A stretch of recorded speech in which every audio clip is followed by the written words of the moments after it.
quel que soit le budget que je lui donne, à partir du moment où j'ai 1 euro par jour, je peux faire une campagne sur un mois complet. Et c'est ça que je veux, c'est avoir une campagne que je mets 1 heure à gérer en tout dans le mois, qui continue à me faire gagner de la visibilité, qui me fait gagner des visites sur le profil, des abonnés. On en parle souvent, la routine de croissance et la routine d'engagement, elle est souvent chronophage. Elle prend du temps au community manager, elle prend du temps au chef d'entreprise qui gère son compte Instagram. Et cette routine d'engagement, en fait, elle peut rapidement être esquivée si on utilise la publicité, notamment cette stratégie qui, quoi qu'il arrive, apporte quand même des résultats. Typiquement, je diffuse du contenu pour femmes enceintes auprès d'hommes, tu vois, ils vont m'être moins intéressés que des femmes, voire même des femmes enceintes. Donc du coup, voilà. À part si on est un hippocampe. Voilà, exactement. Donc comme on n'est pas des hippocampes, eh ben, il faut réfléchir à son audience. Donc concrètement, on fait attention à qui on va cibler le contenu, parce que sinon, qu'est-ce que ça va donner? On va avoir beaucoup de visites sur le profil, et moi, on va pas avoir d'abonnés. Bienvenue dans Social Quart d'heure, le Salut. podcast qui parle social media et ads en moins de 15 minutes ou presque. Je suis en compagnie de Paul. Ça faisait un moment qu'on s'était pas vu sur ce podcast. On a fait une petite pause. Ouais. Et ça fait plaisir de Il y avait beaucoup de choses à faire, donc du coup, pas le temps de faire des podcasts ou moins de temps, mais on reprend un peu le rythme, on n'oublie pas les fondamentaux.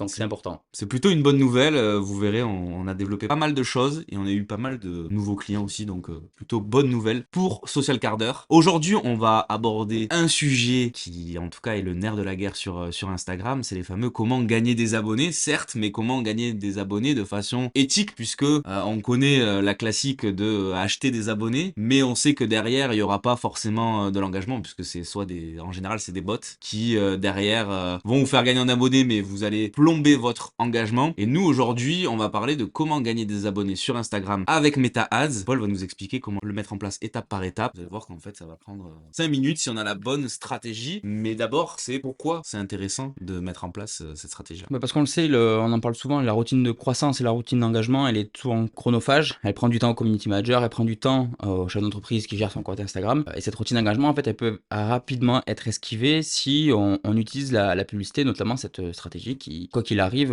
apporte quand même des résultats. De toute manière, à partir du moment où tu diffuses en publicité, quel que soit l'objectif, quelle que soit la campagne, il y a toujours un aspect de notoriété. Tu te fais quand même découvrir par des gens et ils vont pouvoir s'abonner. Donc ça, quoi qu'il arrive, de faire de la publicité sur Meta quand tu diffuses un bon contenu, une bonne audience et que derrière tout roule un peu, eh ben, tu vas quand même récupérer des abonnés. Cependant, il y a quand même un moyen d'optimiser ça pour aller chercher des gens qui seront susceptibles de visiter ton profil. Ça, c'est l'objectif en gros qu'il va falloir utiliser, c'est l'objectif visite du profil, pour aller chercher le fameux chaland, quoi, en fait, le prospect qui a envie de visiter le profil. Alors pourquoi c'est qualifié de faire cette méthode? Comparé et contrairement à Facebook, dans ta publicité sur Facebook, quand tu peux faire des publicités pour générer des mentions j'aime. Donc tu as des gens qui viennent sur ta page qui l'aiment, quoi. À l'époque, c'est les fameuses mentions j'aime. Sur Facebook, donc tu peux le faire. Tu peux mettre ta publicité avec directement le bouton j'aime la page. En fait, tu as directement le bouton sur la publication. Ça veut dire que n'importe qui voit cette publicité peut s'abonner et aimer la page en un clic. Donc c'est super cool parce que du coup, ton niveau d'abonnés, il augmente de manière assez facilement. Mais pour le coup, c'est pas très qualifié parce que la personne, elle a pas visité ta page, elle a pas visité ton profil, enfin, elle sait pas qui tu es vraiment, elle a juste été intéressée par ce qu'elle a vu au premier abord. Certains peut-être font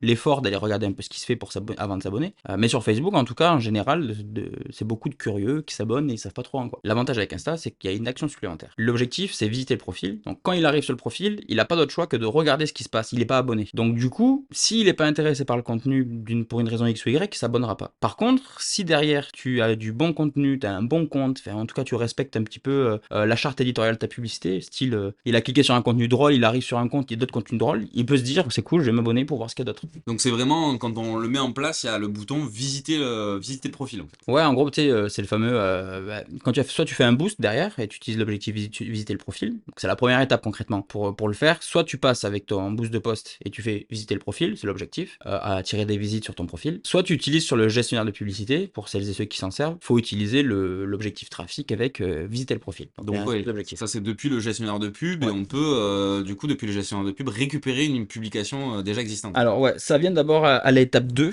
Dans l'étape 2 ensuite, pour bien que ça fonctionne, il faut déjà définir un peu à qui tu as montré ta publicité et en tout cas donc du coup c'est ton audience. Bien souvent si tu diffuses auprès d'une audience qui ne pourrait ne pas être intéressée par ton contenu parce qu'il n'est pas concerné, typiquement je diffuse du contenu pour femmes enceintes auprès d'hommes, tu vois, ils vont m'être moins intéressés que des femmes, femmes, voire même des femmes enceintes. Donc du Ça va être coup, compliqué, ouais. voilà. À part si on est un hippocampe. Voilà, exactement. Donc, comme on n'est pas des hippocampes, eh ben, il faut réfléchir à son audience. Donc, concrètement, on fait attention à qui on va cibler le contenu. Parce que sinon, qu'est-ce que ça va donner? On va avoir beaucoup de visites sur le profil, mais on va pas avoir d'abonnés. Parce qu'ils vont pas se sentir concernés, ou alors il va y avoir pas beaucoup de visites. Et comme il n'y a pas beaucoup de visites, il y a peu de personnes qui s'abonnent. Donc voilà. Déjà, il faut trouver le bon angle. Concrètement, si tu t'adresses à des personnes qui sont intéressées par le bien-être, eh ben, si ton contenu il s'adresse au bien-être un peu, le corps, la nutrition, j'en sais rien. Tu vas aller chercher des gens qui ont ces centres d'intérêt-là pour les concerner. Et après, tu peux venir cibler un peu par démographie, c'est-à-dire s'ils sont tel âge, si c'est des hommes, des femmes. En gros, il faut aller voir ton client cible. Si tu t'adresses à des femmes, tu cibles des femmes. Si tu t'adresses qu'à des hommes, tu cibles que des hommes. Comme ça, moi, t'es sûr qu'ils se sentent concernés. Ça, c'est la deuxième étape. Donc, principalement, ça fonctionne avec les centres d'intérêt, en fait. On va Ouais. choisir centre d'intérêt, démographique, la tranche d'âge. Ouais, tout à fait. Ok. Quand tu fais ton boost ou que tu fais ta publicité sur le gestionnaire, tu as la partie où tu vas chercher ton audience. Et après,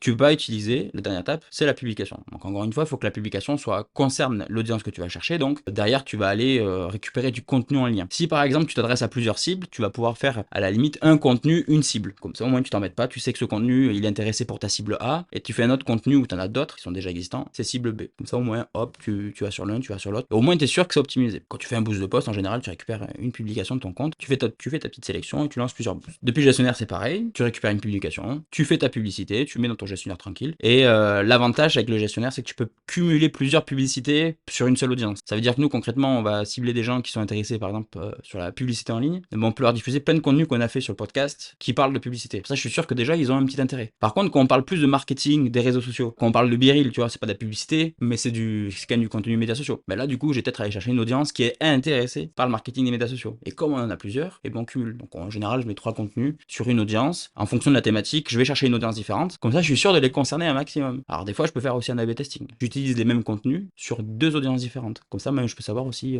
qu'est-ce qui attire le plus en fonction du critère. Et justement, au niveau du nombre de contenus, tu recommandes combien de contenus à peu près déjà pour tester Tester déjà avec le contenu qu'on a. Donc là, pour le coup, ça s'adresse à ceux qui font la campagne en question. Depuis le gestionnaire, tu mets 3 à 5 publications max. Pas besoin de beaucoup. Et après, pourquoi on n'en met pas beaucoup? Parce que sinon, si t'en mets genre 10 d'un coup, tu es pas con en soi, tu peux mettre 10 publications, mais il va pas les diffuser les 10. Il va regarder, il va diffuser un tout petit peu chacune. Il va remarquer qu'il y en a une parmi les 10 qui va bien marcher. Il va accentuer celle-là et en fait, tu te rendras compte que sur les 10 que tu as mis dans ta campagne, il y en a que 2-3 qui ont été diffusés. Donc en fait, c'est pour ça qu'en général, ça sert à rien de mettre 15 publicités à la fois parce que tu sais que dans l'idée, il y en a pas beaucoup qui vont être diffusés. Ça s'applique, c'est des petits budgets. C'est sûr que si tu as 300 € par jour, tu peux mettre les 10 dans l'idée, même si elles sont diffusées à 1% de 300 tous les jours, au bout d'un moment, ça fait 30, 50, 100 € par pub, même si t'en as 10 du coup, et t'en as une par contre qui sera à 1000 €, quoi. Parce que proportionnellement, il y a toujours une qui sera bien diffusée. Donc, pas besoin de beaucoup de publicité. T'en sélectionnes 3 à la limite, tu fais des tests 3 par 3. En général, nous, comme ça, on met 3 publicités, il y a toujours une qui marche bien, les 2 autres moins bien. S'il y en a 2 qui ressortent, on garde les 2, on vire la dernière, et après on remplace. Donc là, ce que tu es en train de dire, ce qui est cool, c'est qu'en fait, c'est l'algorithme qui va mettre lui-même en avant, qui va estimer quelle est la publication qui performe le plus. T'as même pas à choisir en disant, moi, je veux focaliser plutôt sur une publication ou une autre. Non, ouais, en gros, je pourrais l'obliger, je pourrais l'obliger. Je pourrais lui dire, j'ai une publication contre une audience. Mais c'est ce qui se passe avec le boost, en fait. Je l'oblige à diffuser ma publication sur l'audience. Mais si elle n'est pas intéressée, ben je paye pour diffuser sur des gens qui sont pas intéressés. Alors que si je lui en donne 3, je lui dis, et regarde, j'ai 3 contenus, je sais pas s'ils vont intéresser, mais diffuse-les, on sait jamais. Et s'il y en a un des 3 qui marche bien, tu me le diffuses plus. Et comme ça, lui, en fait, il fait ton travail et tu vois, t'évites les risques d'avoir un contenu qui engage pas, où tu dépenses plus d'argent pour avoir le même objectif, alors qu'à côté, si t'en as 3, il va diffuser les 3 un peu, et puis il détecte qu'il y en a un qui marche super bien, et hop, il accélère là-dessus. Et en fait, tu optimises tes résultats derrière. Mais ça, c'est un conseil supplémentaire intéressant, c'est que pour vous laisser le plus de possibilités possibles et d'avoir les meilleurs résultats, plutôt privilégier la mise en avant en tout cas de la visite du profil via le gestionnaire de pub, plutôt qu'un boost de poste où vous allez avoir un peu les mains liées, où vous allez pouvoir faire juste un test sur une publication, alors que vous aurez la possibilité avec le gestionnaire de pub de tester beaucoup plus de choses et de laisser un peu plus l'algorithme vous donner un peu plus d'indications sur quelles publications qui marchent le plus, quoi. Ouais, puis tu fais travailler en fait l'algorithme de manière plus efficace. Comme je dis, quand tu fais un boost, c'est une audience, une publication. Donc si elle marche bien, mais tant mieux, là, il y a rien à dire. Mais si elle est pas trop fonctionnelle, elle plaît pas, ou j'en sais rien, il n'y a pas une raison, ben du coup, il va quand même la diffuser, tu vas pas avoir les résultats, tu vas être déçu, tout ça. Pour commencer, le boost, c'est bien pour tester, tu vois. Même en soi, moi je le conseille aussi à certains qui n'ont pas les moyens de faire des grosses campagnes, qui ont des petits budgets style 50 € par mois, tu vois, 55 € pour des petits comptes. Ben tu fais quelques quelques tests, c'est-à-dire tu diffuses plusieurs fois une publication, soit plus sur plusieurs audiences, ou alors sur la même audience, tu diffuses plusieurs contenus, toujours avec le même objectif, visite du profil, et en fait, tu regardes s'il y en a une qui s'en démarque, et après tu la prolonges, cette publication, sur 30 jours, ou 14 jours, en fait, une longue date. Parce que le but, en fait, derrière aussi, c'est qu'on n'ait pas à la relancer tout le temps. Nous, ce qu'on veut avec la publicité, et notamment pour remplacer la routine d'engagement, c'est une publicité qui tourne en permanence et qui va chercher des nouvelles personnes en permanence. Quel que soit le budget que je lui donne, à partir du moment où j'ai 1 € par jour, je peux faire une campagne sur un mois complet. Et c'est ça que je veux. C'est avoir une campagne que je mets 1 heure à gérer en tout dans le mois, qui continue à me faire gagner de la visibilité, qui me fait gagner des visites sur le profil, des abonnés, et donc du coup, potentiellement, après, le reste de la stratégie, c'est, on le sait, t'envoies un message de bienvenue, et tu prends la discussion, et tu vois où ça mène. Moi, j'ai pas envie à chaque fois, toutes les semaines, de relancer un boost, de refaire les ci, les ça. Donc, soit tu boostes ta publication sur le mois entier, soit tu crées une campagne sur le gestionnaire, tu lui mets du premier du mois jusqu'au 31, tu mets tes 3 publications, tes 2 audiences, tu lui donnes tout ça, ton budget, et tu t'en occupes plus, en fait. Gros avantage, c'est qu'on n'a même plus besoin, contrairement à l'organique, d'aller interagir avec d'autres comptes, d'aller liker, d'aller commenter, puisqu'on sait que pour se rendre visible, il va falloir aller interagir avec de nouveaux comptes, ou en tout cas avec des comptes abonnés. Là, la pub fait le travail à notre place, en fait. C'est que constamment, il expose notre contenu auprès de nouvelles personnes, Ouais. et auprès aussi peut-être des abonnés déjà existants. Et ça, c'est un gain de temps de ouf, parce que la routine d'engagement, on va devoir la faire quasiment tous les jours, alors que là, tu dis en 1 heure, il y a juste besoin une fois que la campagne est lancée, on a juste à regarder un petit peu les résultats, ajuster, et c'est un gain de temps de ouf. Ouais, on l'a refait hier ensemble quand on a lancé une campagne de ce style. Ça a pas mis plus de 15 minutes pour le faire, puisqu'on avait déjà des éléments prêts. Donc on a dupliqué, on a changé 2-3 trucs sur les contenus, on a peut-être rajouté une nouvelle audience, et c'était parti. Et en fait, tu vois, c'est facile à mettre en place, c'est facile à suivre, c'est pas compliqué. Tu continues toi à faire ton contenu. Ta routine d'engagement, elle disparaît pas, mais elle est ralentie vachement. Enfin, ralentie. Elle te prend beaucoup moins de temps. Au lieu d'y passer 1 heure ou 2 par jour, t'en passes plus qu'une demi-heure, parce qu'en fait, tu t'envoies des messages quoi, de bienvenue. Tous les jours, tous les matins, tu fais ton petit suivi des nouveaux abonnés. Bonjour, merci de nous suivre. Comment tu nous as connus? En fait, tu fais la discussion. Et ça, effectivement, du coup, tu gagnes du temps tous les jours. Et à la fin du mois, tu auras gagné peut-être 100, 200, 300 abonnés. Tu auras mis un peu d'argent sur.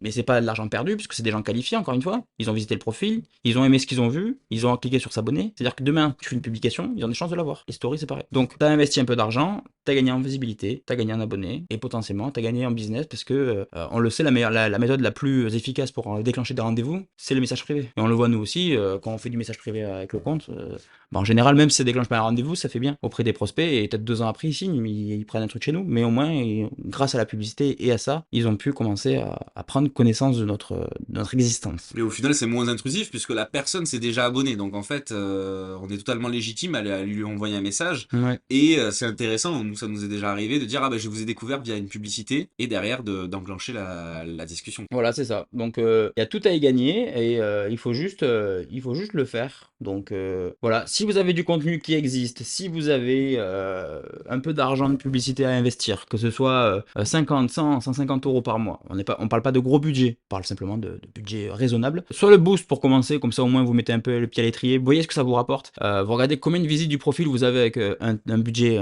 type et vous continuez après.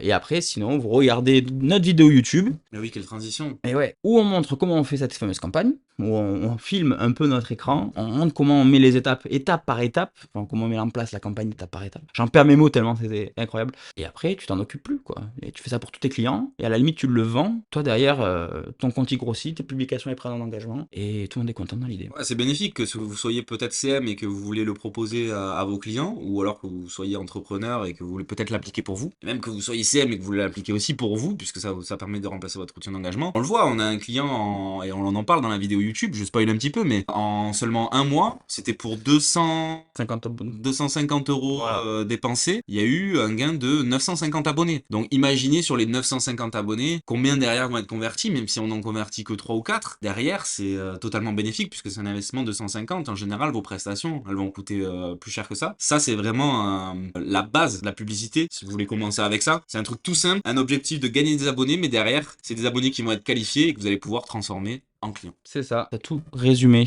On est venu au terme de cet nouvel épisode de podcast. Eh oui. Je terminerai par un petit appel à l'action, comme l'a dit Paul. N'hésitez pas à aller voir notre vidéo YouTube. Elle dure 8 minutes à peu près. Et Paul vous partage son écran et vous montre étape par étape comment vous pouvez mettre en place une campagne pour gagner des abonnés sur Instagram avec Ouais. Meta Ads. Et puis si c'est pas déjà fait, on vous invite à nous suivre sur Instagram, social.quart d'heure. Si vous voulez nous suivre sur YouTube, avec grand plaisir. N'hésitez pas à nous laisser un petit 5 étoiles sur Apple Podcast ou alors Spotify, je sais jamais. Mais c'est, Là où vous écoutez, mettez un avis, Voilà. là où vous écoutez, peu importe la plateforme, mettez un avis s'il vous plaît, comme ça nous gagne en visibilité. même si c'est sur Deezer. Mais envoyez-nous un message si ça vous a plu. Et puis on vous dit à très vite, très bientôt. Peut-être que vous allez écouter encore un épisode, donc on vous dit peut-être à tout de suite. Et puis voilà, hein. À bientôt. À bientôt. Ciao. Merci Rémi pour cette intervention. C'était très cool. À bientôt. À bientôt. Et voilà. Ciao, prenez soin du rock.